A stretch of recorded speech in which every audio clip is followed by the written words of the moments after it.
Dr. Curry, before the break, you were talking about some of the factors that you considered in determining that Ms. Heard suffers from personality disorders. And one of them, I think the last one you said before you left, was self-report.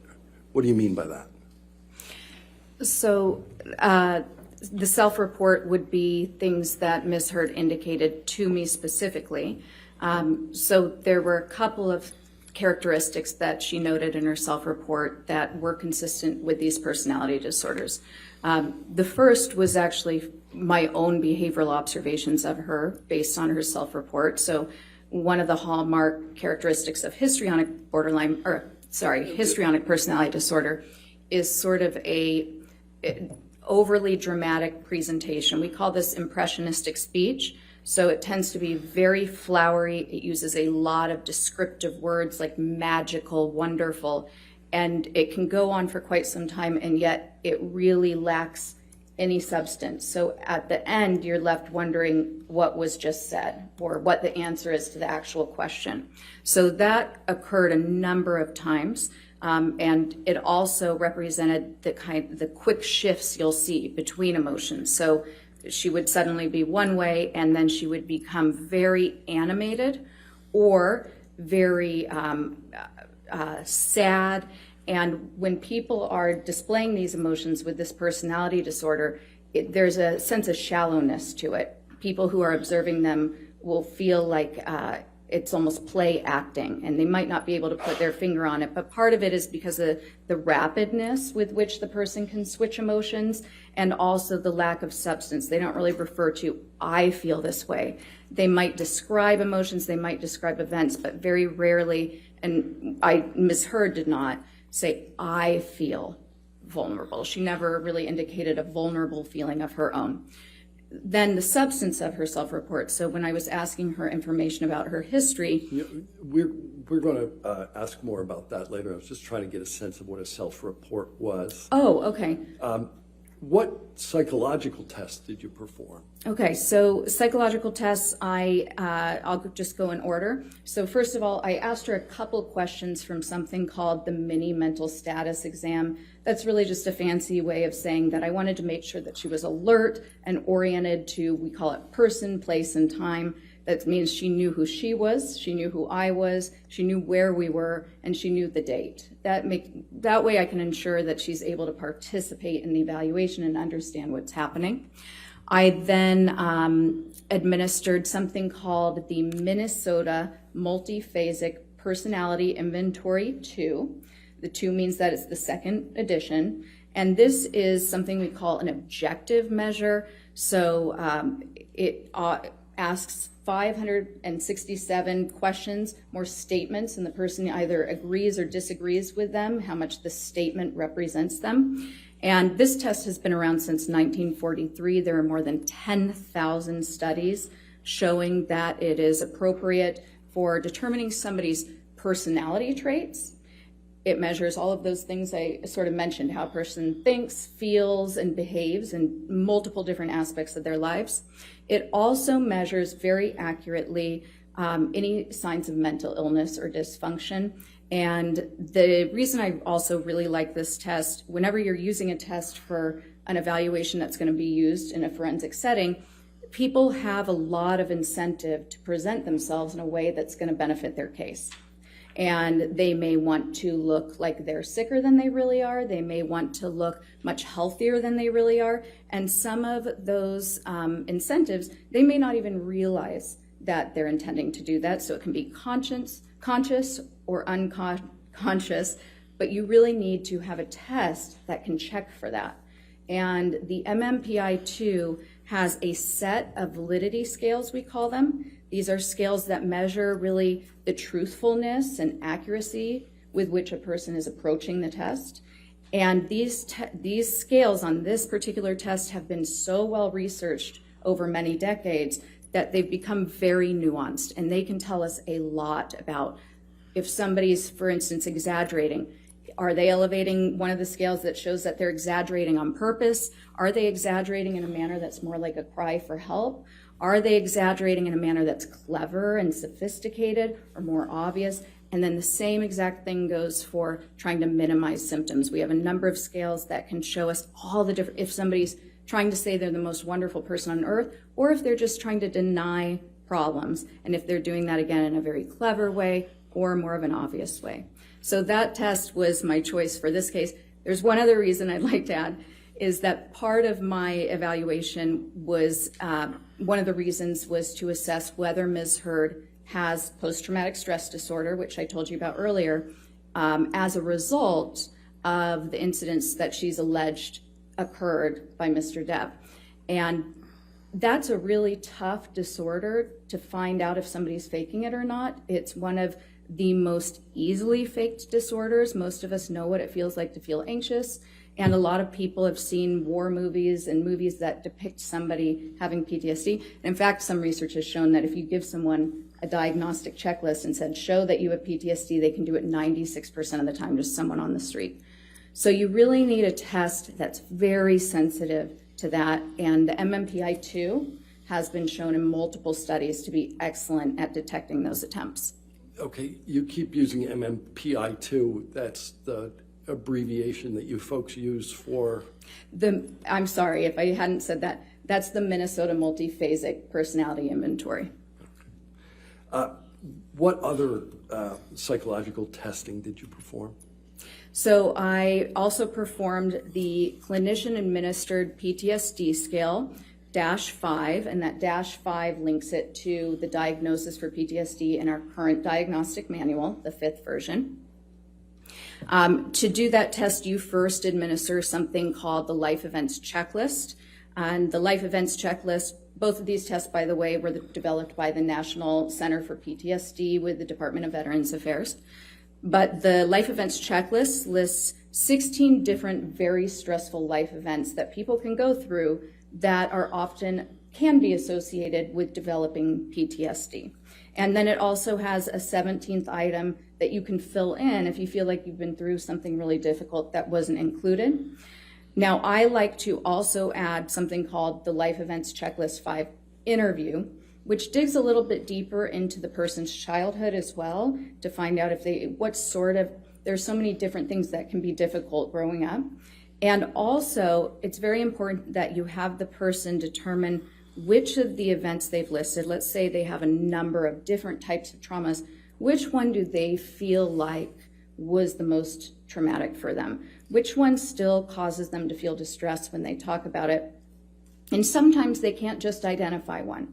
And then that leads to your next decision. So if they have multiple different similar types of events, like seeing combat, then you might use that as the worst one, the multiple similar. So that looks like you describe an anchor, we call it, to do the testing, and we would maybe describe the anchor as the worst of my combat experience, okay? Now, if somebody had multiple different traumas from different times in their life, like childhood abuse, and then went to combat and had some horrible things happen there, you would do the clinician-administered PTSD scale test, the one that comes after. You do one for the childhood event and a separate one for the adulthood event. Does this clinician-administered PTSD scale have a handy abbreviation? It does. Okay. We'll call it the CAPS-5. That's actually what it goes by. Okay. How common is the use of the MMPI-2 in your profession? The MMPI-2 is actually the most commonly used assessment worldwide by mental health professionals and in forensic settings for the court. Why'd you use it? I used it for that purpose and for its excellent validity in those settings across genders, across ethnicities, for different reasons. And when I keep saying validity, by the way, what I mean is accuracy, and I'll try to work that in. But then also for detecting the accuracy with which a person reports PTSD. Okay. Is that scaled in some way? I'm sorry, what was that? Does that make use of a scale in some way?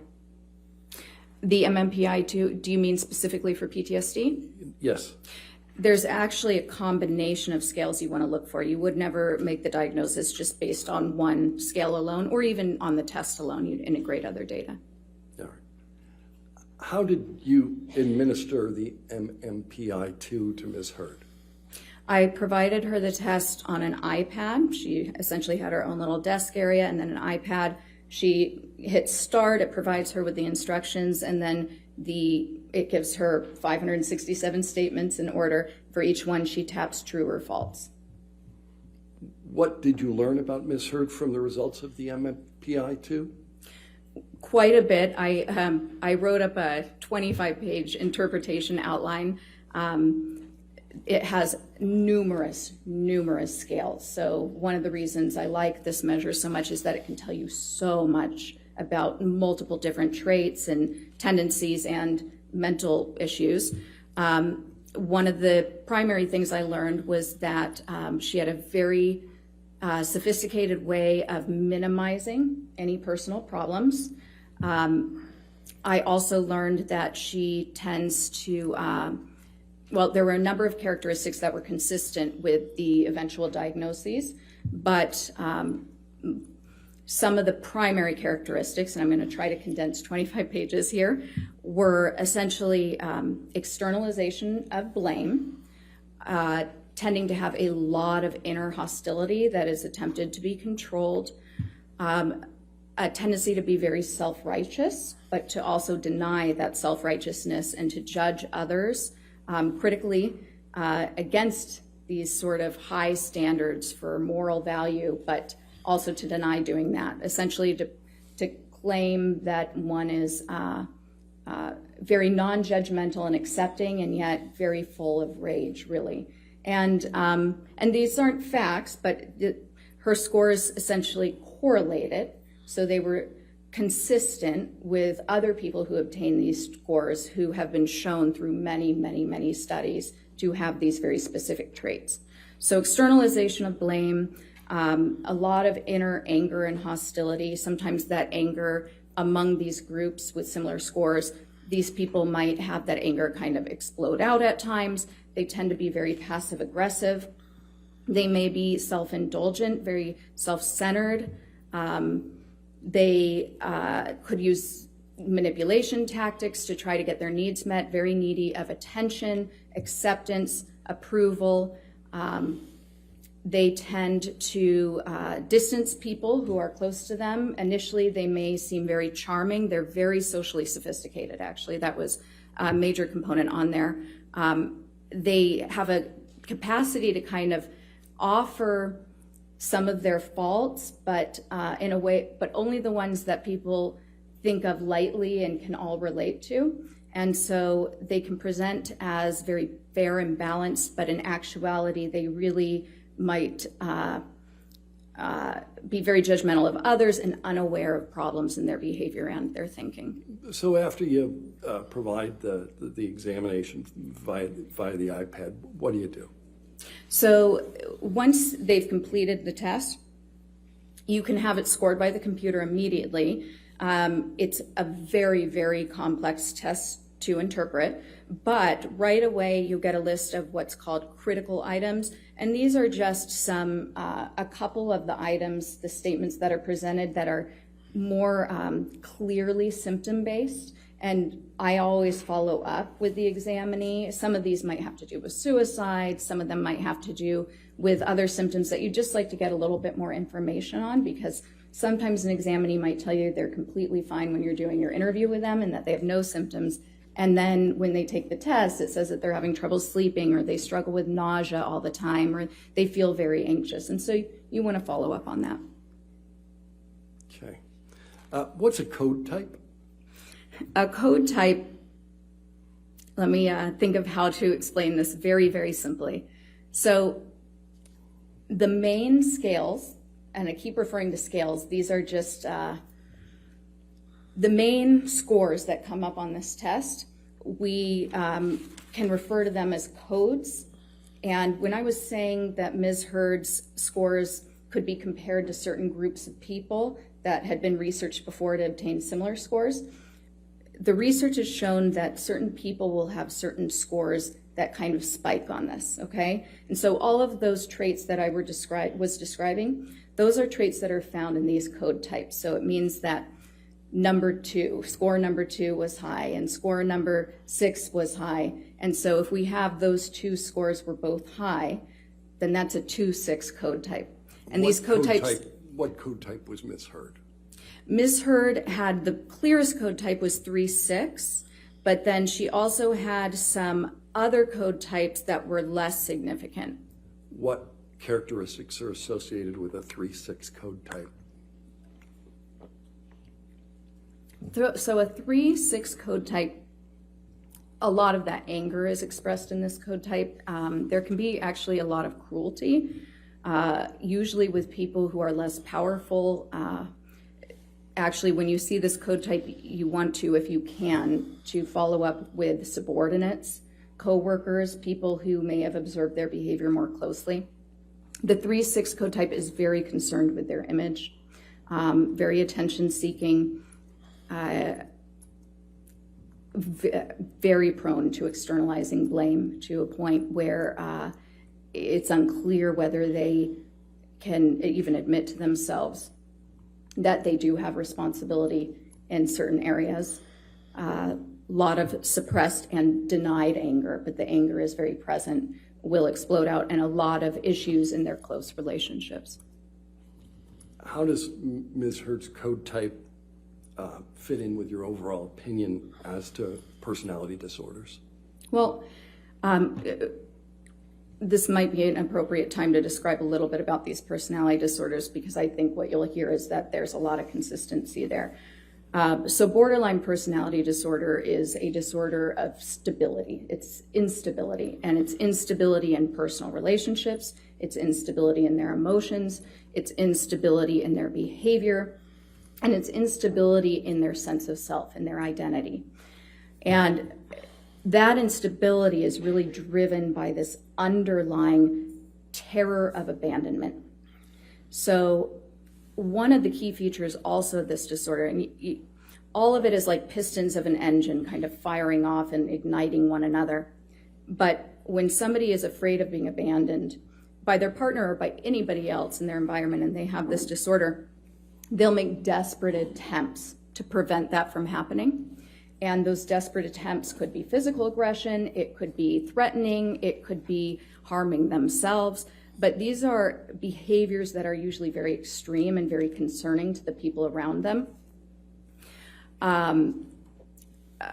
The anger is typically what, sadly, it's counteractive, right? So the thing these people fear most is being abandoned, but over time, the anger, the explosive anger that they show when somebody is needing space, or when somebody's really not doing anything wrong, because a lot of times they read into things that they perceive as being a slight to them or being somebody intending to harm them that actually isn't happening.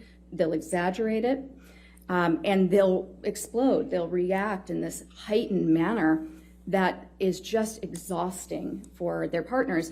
Oftentimes their partners will try to make them happy at first and really allow themselves to be a punching bag, thinking that they can somehow solve this problem, that somehow they can make this better. And eventually it just overwhelms them. Histrionic personality disorder is very Before similar. we move on to that, Okay. Are you familiar with the term emotional reactivity? I am. What is that? So emotional reactivity is very common in the diagnosis. So essentially, like I said, there's instability in emotions. People with borderline personality disorder are often misdiagnosed as having bipolar disorder because they can be up and down. They can look very depressed, then they can look very elated, but these changes are happening within a matter of hours. Somebody with bipolar disorder, this is a clinical depression lasting days, weeks, a clinical mania where sometimes they even need to be hospitalized because they're so grandiose. They clear out their bank account and go to Vegas and spend it all. They're acting in some very bizarre ways.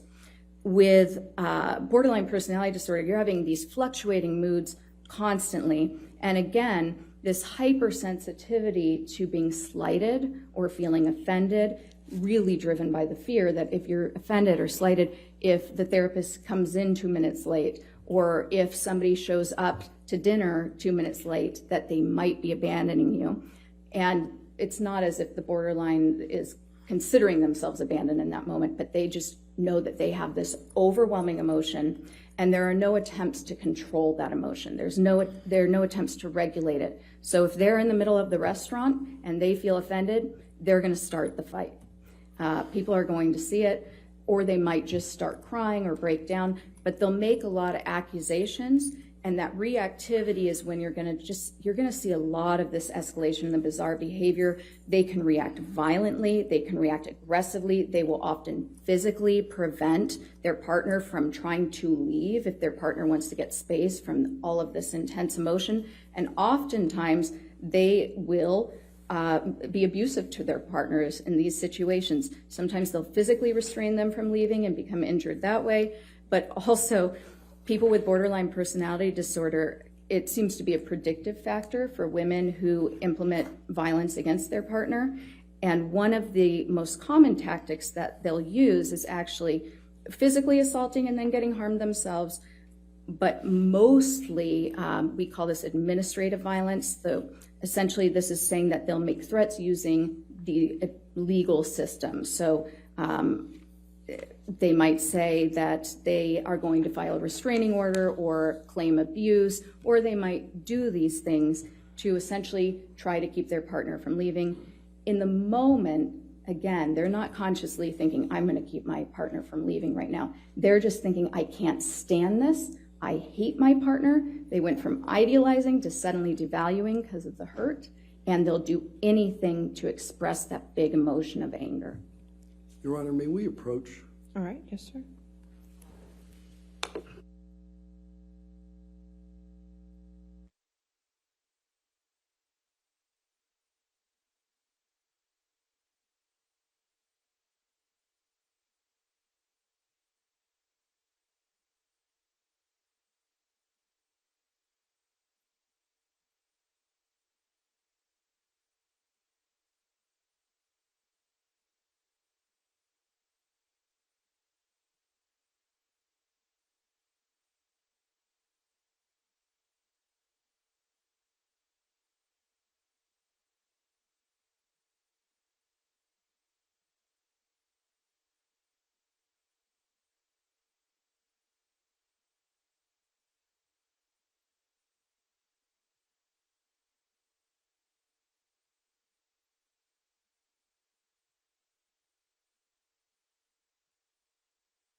Okay.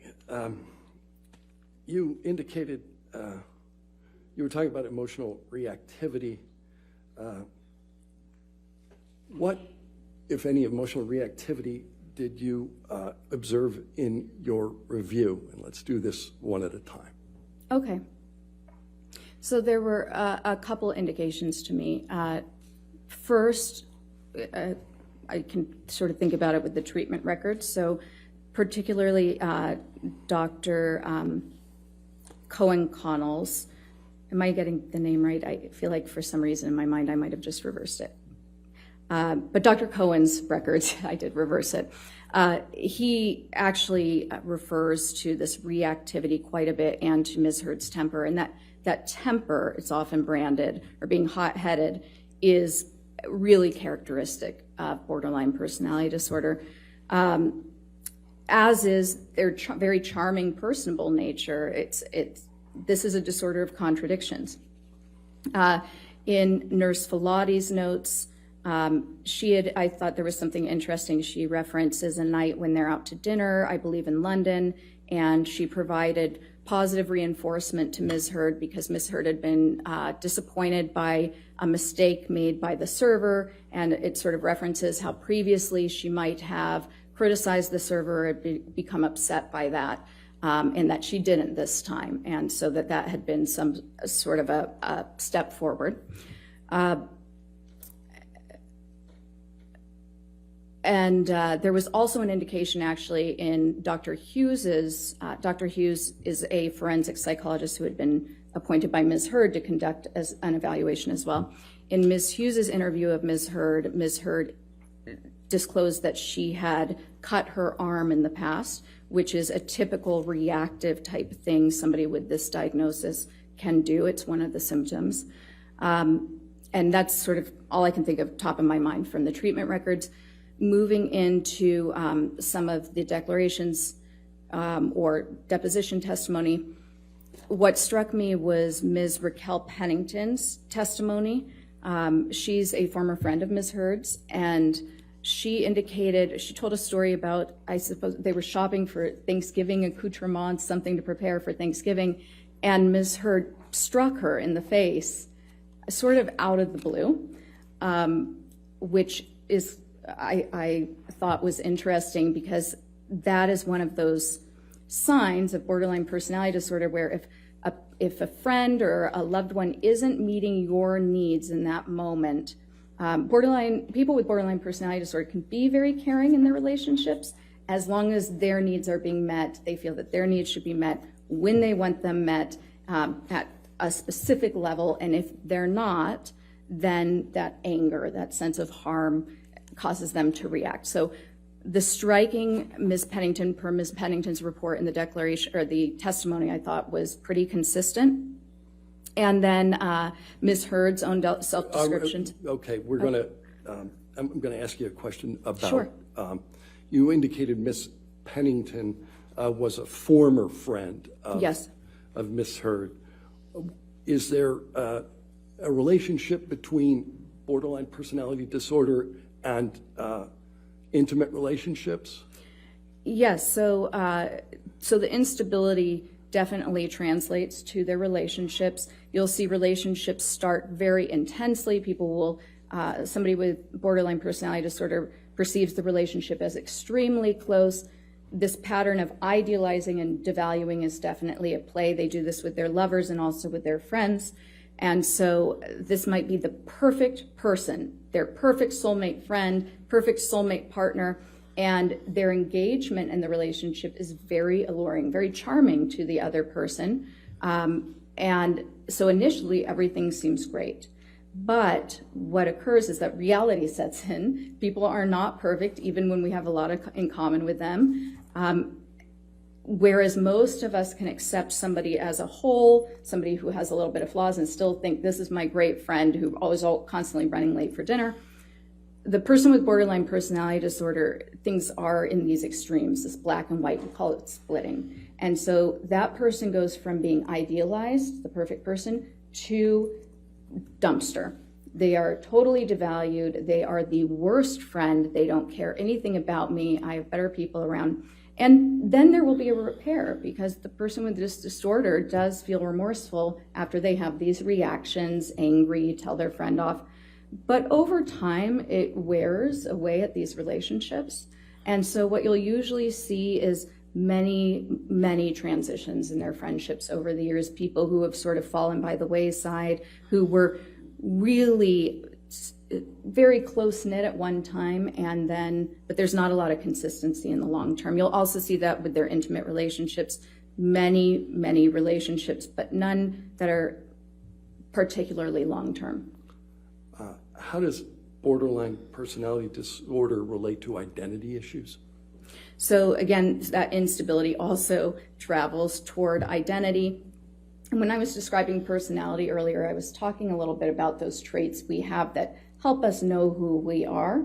When you have borderline personality disorder, that actually is not something you understand. So people with this disorder actually take on the identity of the people they're spending time with because it's comforting. It's very uncomfortable to not know who you are. Some people with this disorder will describe a feeling of emptiness when they feel like they've been abandoned because now they don't know who they are in the world.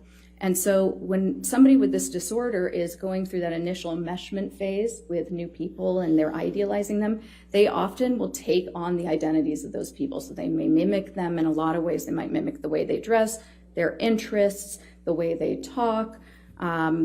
And for this reason, the people around somebody with this disorder kind of from the outside may feel like, wait, I thought you were this way, now you're advocating for this, and this is your new main interest in life, or the thing you're throwing yourself into all completely. Music tastes might change, hobbies will change, the way they dress. Okay. In addition to borderline personality disorder, I understand that you diagnosed another personality disorder. What's that? So histrionic personality disorder, and these are really two sides of the same coin. They belong to the same cluster. We call these clusters. It's a way to organize personality disorders in that DSM. And this cluster is described as the personality disorders that are dramatic, erratic, and emotional. Okay, so unpredictable, but really having to do with emotions and relationships. They're very similar. Whereas I was saying that borderline personality disorder, a lot of the key features that you're going to notice are instability. When it comes to histrionic, a lot of the key features are going to be drama and shallowness. Similarly, with borderline personality disorder, there's this underlying drive of avoiding abandonment. With histrionic personality disorder, that underlying drive is to always be the center of attention. Because if you don't have that attention on you, it feels similarly to borderline personality disorder, you feel pretty empty, like you don't have that sense of being or of value, okay? So whereas borderline personality disorder might have more of the visible reactivity if somebody seems to be leaving, with histrionic personality disorder, what you're going to see is extreme discomfort with not being the center of attention, extreme efforts to be the center of attention, and when they feel that they're not the center of attention, you will see some strange things, making up stories to try to get attention, often taking on a victim or princess role. Those two roles in particular are pretty consistent. Seeking caretaking. Borderline personality disorder is similar because with borderline personality disorder, these shifts of identity and the splitting, you might see somebody go from being, in the DSM it describes it as a needy supplicant of help, seeking the perfect caretaker, to suddenly being the avenger against injustice or thinking that their partner is a terrible person. With histrionic, what you'll see is somebody who wants to be the center of attention, has sort of that impressionistic speech, very flowery, very enthusiastic, but nothing's really being said. The moment your attention wears away, because they're so demanding for attention, that's when they might take the victim role or the princess role and even make up stories. Sometimes those stories are to bolster the victim role. Sometimes those stories are just to make them look more interesting or accomplished in their mind so that they can get respect and attention that way. Is there a relation between histrionic personality disorder and attractiveness? There is, strangely, and this is always one of the trickiest things to talk about. How is that a symptom? But characteristically, people with this disorder are very, very interested in looks, but more importantly, they utilize their looks to get that attention, to get that respect that they're seeking. And so this type of a personality might be flirtatious with everybody. Characteristically, they actually couldn't even be subtly, and when I say flirtatious, I'm not talking overtly sexy, but kind of inappropriately flattering. Sometimes they act in a kind of a girlish way to be cute and to engender attention. And this will even occur in their therapy relationships as a way to sort of avoid getting negative feedback or criticism. Oftentimes they'll bring the therapist gifts or be distracting if they engage in therapy because they just don't want any criticism. They want the therapist to like them. Does the intelligence of the affected person bear on the manner in which these disorders present? Excuse me, I choked a little at my water. Yes, and I think one way to think about it that's probably a little more accurate than just intelligence is, in psychology, we would describe this more as sophistication. So street smart, so to speak. The way for instance, I've had many clients who have borderline personality disorder who are messy and really clearly suffering, and they might be difficult and all over the place and yell at you in the middle of a session, but it's so, it's not tailored. It's so much easier to work with because of that just openness and rawness of it, genuineness. Sometimes you'll have a more sophisticated presentation. There are 9 symptoms and only 5 have to be met. So there are a lot of different combinations and different ways it can present. And sometimes you'll have more of a petulant version of this, where it really shows when you push the button and you're kind of, whoa, what was that? So somebody who's really productive, high functioning, successful, and you get to know them and you think they're fantastic because they're so interested in you too. And you might not realize it, but they're mimicking you perfectly. So you're really just kind of falling in love with this new friend who is being you.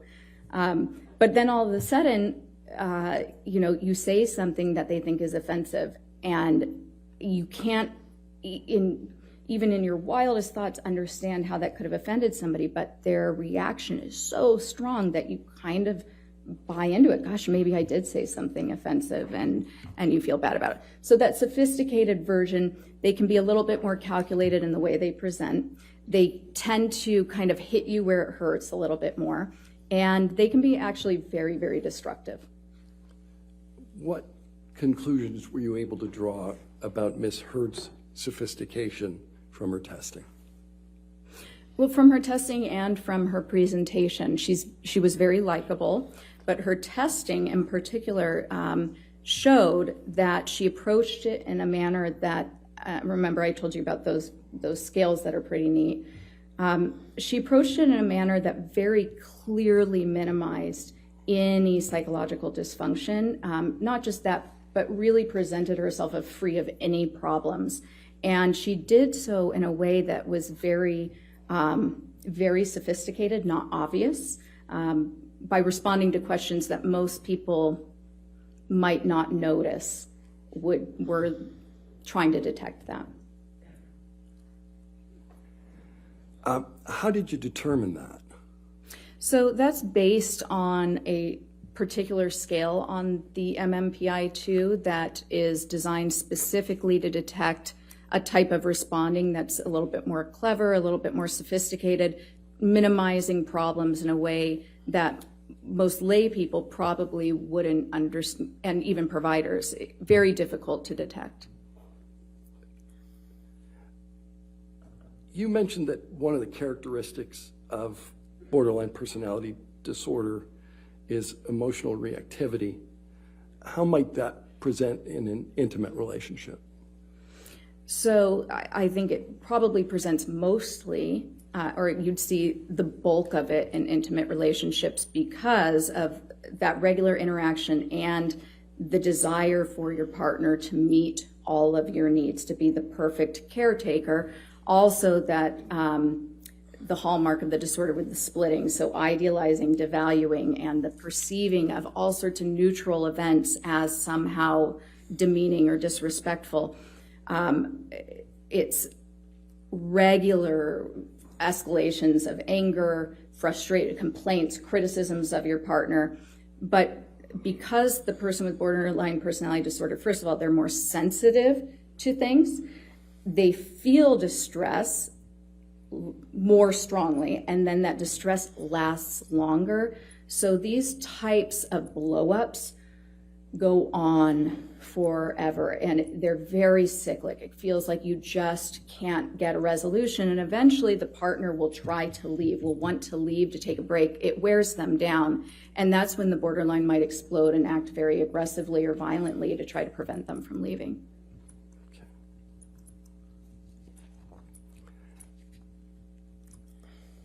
In addition to diagnosing Ms. Heard with these two personality disorders, did you form another opinion about Ms. Heard's mental status? Yes, so go ahead. If the answer to that is yes, I'm going to now ask you, Okay, what yes, was that? I did. Okay, what is it? So in addition to looking for Ms. Heard's general mental status, any psychological issues that were present, I very specifically was assessing to determine whether post-traumatic stress disorder was present, and it was not. How do you know that?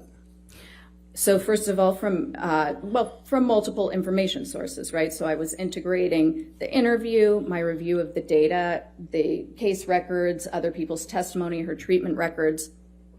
And then I also conducted, in addition to the MMPI-2 and looking at that data, I also conducted the clinician-administered PTSD scale, the CAPS-5, which is the gold standard PTSD assessment developed by the National Center for PTSD, shown to be valid, accurate, for use not just with service members, but also with civilians, men, women, all genders, and also all ethnicities, and then also specifically for use in a courtroom setting. How do you conduct the CAPS-5? So the CAPS-5 is a standard interview. What that means is that it's an interview with very clear questions that are scripted, and you ask those same questions every time you test a person. So because you're doing that, you're actually taking something that would typically be kind of subjective, an interview with somebody, and you're making it more objective. When you ask those same questions in the same way every time somebody's assessed with this, now you can apply a scoring protocol and actually score their responses. Okay. As a result of applying those protocols, what did you conclude? Ms. Heard did not have PTSD, and there were also pretty significant indications that she was grossly exaggerating symptoms of PTSD when asked about them. How did you make that latter conclusion? So one of the strengths of this test, as I mentioned, the important thing about any test used when you're doing an evaluation in forensics is to make sure that the person is responding accurately. And this test does that by not just asking people whether they have a symptom, but asking follow-up questions that draw out very detailed accounts of every single symptom of PTSD. And when you're really familiar with this disorder, which you need to be to administer this test, there are nuances in the way a person will describe their symptoms that have been shown repeatedly to indicate exaggeration or faking. There are also indications when somebody is clearly giving you a genuine response. Okay. What, if any, symptoms of PTSD did you observe in Ms. Heard? So there are 20 kind of core symptoms that somebody can manifest with PTSD. You don't have to have all of them. Ms. Heard initially said that she had, in the first question, you say, do you ever have this, before you get to the more nuanced follow-up questions. When I asked that first question on each item, she initially said, yes, I have that, to 19 of the 20 symptoms. That's not typical even of somebody with the most disabling form of PTSD. When we eventually sort of dialed it down, she had 3 remaining symptoms. And having symptoms of any disorder is common for all of us. Some of us struggle with sleep. Some of us get anxious. It could be several different disorders. It could just be that you have this struggle in your life. But she had 3 specific symptoms that I scored as present. Off the top of my head, I might miss one, but one was sleep disturbance. So she reported that she has frequent nightmares.